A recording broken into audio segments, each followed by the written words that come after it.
you were to ask me, Mitchell, what kind of games do you like? I honestly don't know how to answer that question. I feel like I can find the fun in just about any genre, outside of ones that really require some sort of enthusiast or hobby-level interests like simulation car games, or sports games, or, walking games.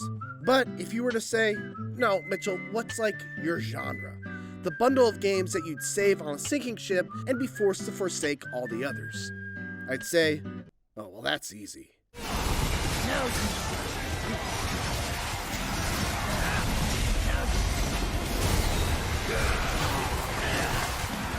goes.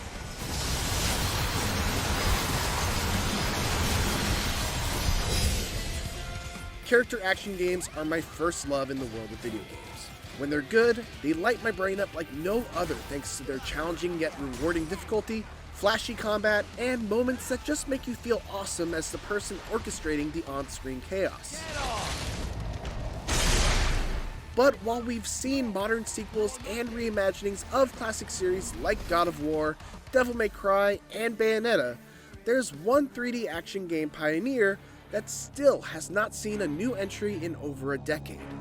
That's right, it's Ninja Gaiden.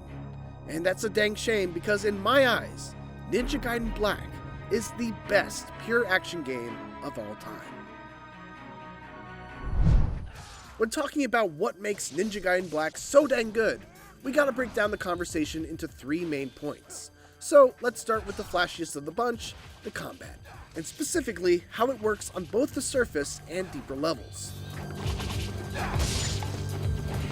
While they're grouped in pretty much the same genre, Ninja Gaiden's combat is actually much different than a game like Devil May Cry or Bayonetta, or really like any other game within the genre. But to focus on DMC and Bayonetta specifically, those games have always been about style and spectacle. They're the types of games where the expression of combat is just as important as the function of combat.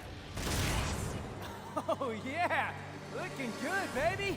Make love to the camera. You're knocking enemies up into the air, hitting them with crazy air combos, knocking them away, pulling them back in, and at a higher level of play, you're extending those combos with jump cancels, swapping weapons on the fly, and letting your creativity flow freely as you fight your enemies. And while some of that is also true for Ninja Gaiden Black, its combat is less about style and more about doing whatever it takes to stay alive against hyper-aggressive enemies. Fortunately, Ryu looks pretty damn stylish in combat without even really trying to.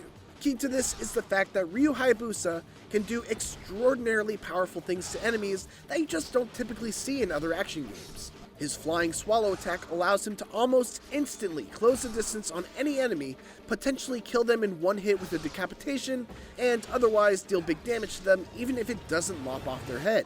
The Izuna drop is a one-touch kill combo on most enemies with huge amounts of splash damage.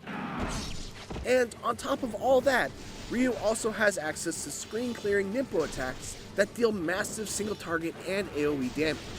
What it all boils down to is that perhaps more so than just about any other action game out there, once you get a handle on Ryu's abilities and a couple of upgrades under your belt, playing as Ryu Hayabusa is one of the best power trips ever.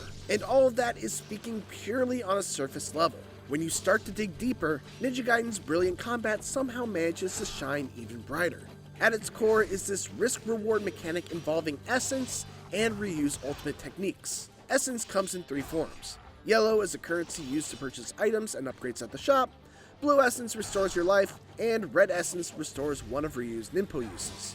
But the true value of Essence comes from the fact that if you start to charge Ryu's ultimate attack, while there's Essence around, Ryu will suck it in and instantly charge the attack.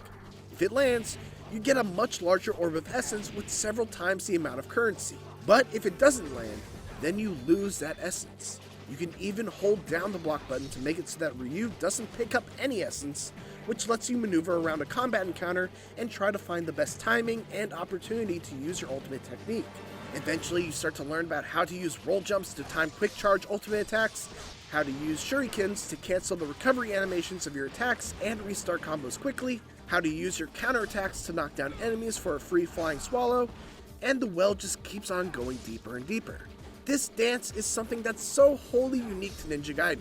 Nothing before or since has a combat system quite like it, especially when you mix in Ryu's many movement options, the various weapons he can use, and his ranged weapon options. You can hop on enemy heads, run up walls, run across walls, cancel jumps out of your evasive rolls, use smoke bombs to lower an enemy's defense, and it all leads to a style of combat that's very dynamic, frenetic, and always feels fresh because there are so many different effective ways that you have to deal with enemies. And there needs to be, because the enemies in Ninja Gaiden Black are among the most ferocious you'll ever face. Which leads us to point number 2. Ninja Gaiden Black's enemy AI is a key reason why its combat remains so fresh, challenging, and fun even all these years later. To illustrate what makes it so unique, let's take a look at some basic enemy AI from other action games on their hard difficulty equivalents. In Metal Gear Rising, these basic enemies from early on in the game slowly circle around Raiden. They come to life once you start attacking, countering blows, dodging attacks, but they don't typically push the action.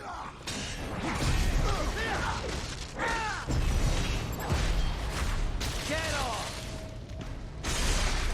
Devil May Cry enemies do press the action, but for the most part their more basic enemies are fairly straightforward in their offense, having a limited set of very predictable attacks. Now, let's look at Ninja Gaiden Black.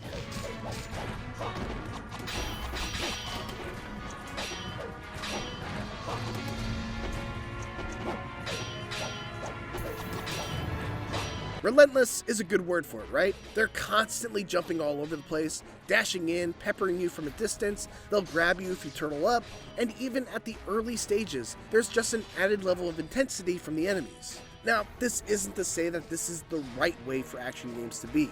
Variety is the spice of life, and the AI in Metal Gear Rising fits its parry-heavy combat focus.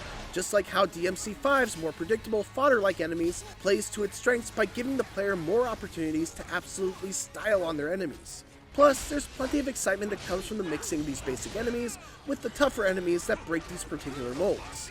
That said, man, does the hyper-aggression of Ninja Gaiden Black's enemies go well with the lightning-fast pace of its combat and Ryu's mobility-centric combat style.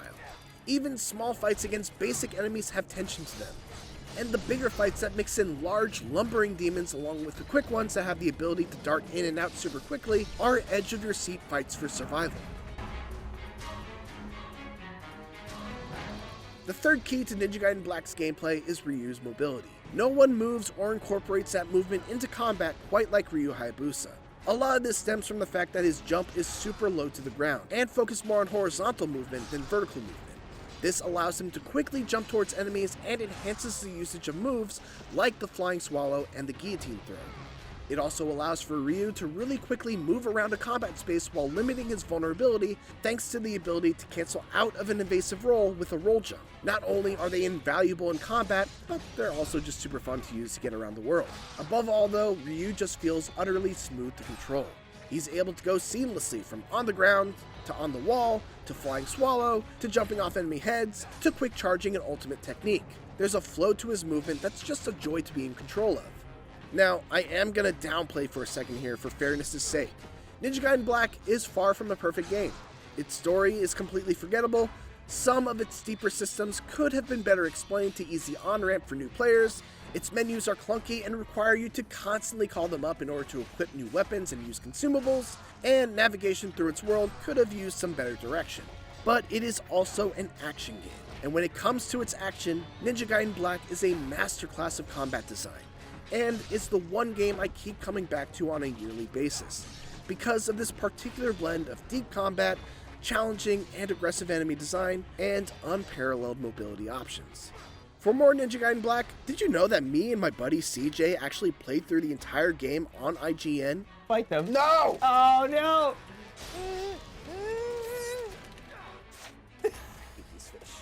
It was a really fun Let's Play. It's probably my favorite thing I've ever done for the site. So check it out. And for everything else, keep it here on IGN.